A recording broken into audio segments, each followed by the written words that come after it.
Jeg startede i hotelbranchen som booking- og konferenceassistent, hvor jeg så fortsatte til receptionen og blev hotelchef, inden jeg kom ind i salg- og marketingafdelingen.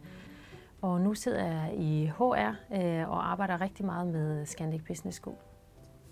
For at jeg skal kunne trives på mit arbejde, så skal jeg have spændende og varierende arbejdsopgaver.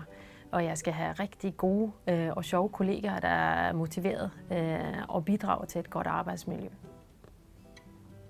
God service for mig er en ægte interesse og fokus på personen, der står foran dig. At man ikke gør flere forskellige ting på én gang, og at man gør lidt mere, end hvad måske gæsten forventer.